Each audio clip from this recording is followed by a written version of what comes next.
Hello, welcome. I hope you're really well. So, we've reached the end of my first semester as director of the British School. In a couple of weeks' time, it will be exactly 6 months since I arrived in Rio.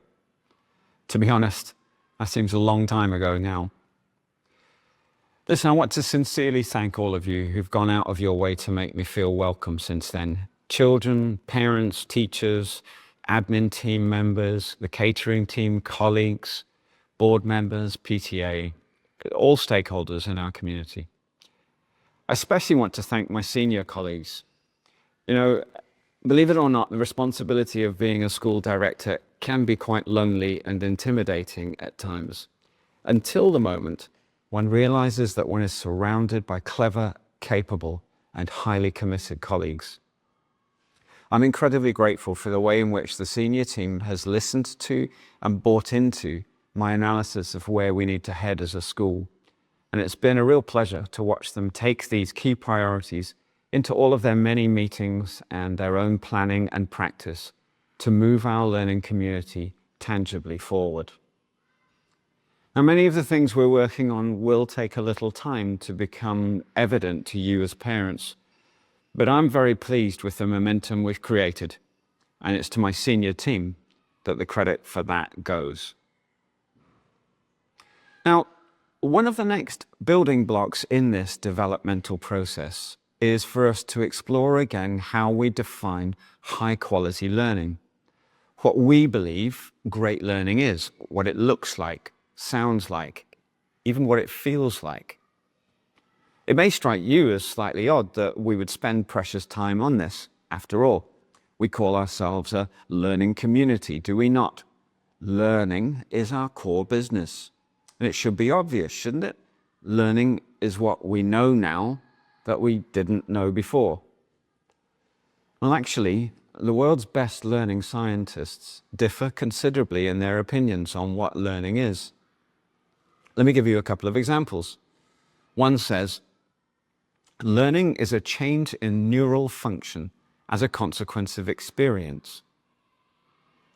A second says this, learning is an increase in the amount of response rules and concepts in the memory of an intelligent system.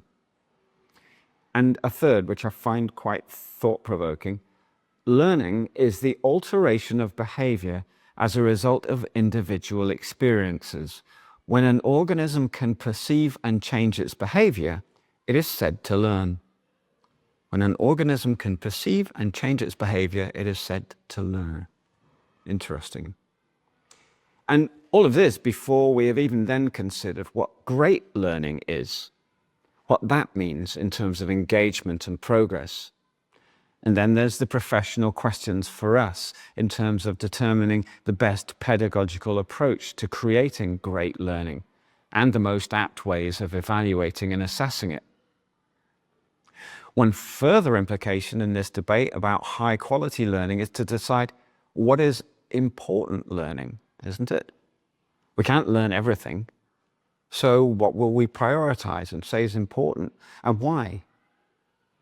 You know, I did some calculating the other day in preparation for some training in this whole area that I'm leading with colleagues when we return after the holidays. So if we accept, as I certainly do, the notion of lifelong learning, then a 15-year school career out of an average 80-year lifespan and adjusted for waking hours and actual lesson time accounts for only 4.5% of a human being's total learning. I find this a stunning statistic. We're guilty, aren't we, of thinking sometimes that school learning is the be-all and end-all, the magic key to a successful life beyond school. And what we learn at school is important, of course, in and of itself, but more so because our school experience is a significant part of the foundation on which the rest of our lifelong learning will be built. Our goal, it seems to me, is to develop in our young people the skills, qualities, and values to become self-motivated and adaptable lifelong learners.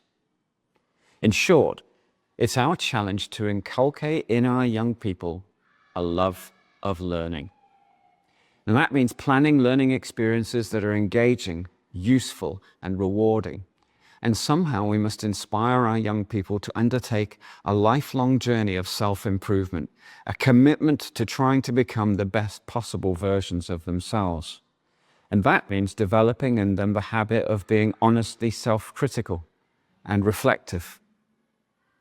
So plenty of work for my next 6 months as director of the TBS, and hopefully far beyond. Have a great weekend, everybody, and a great holiday. Take care now.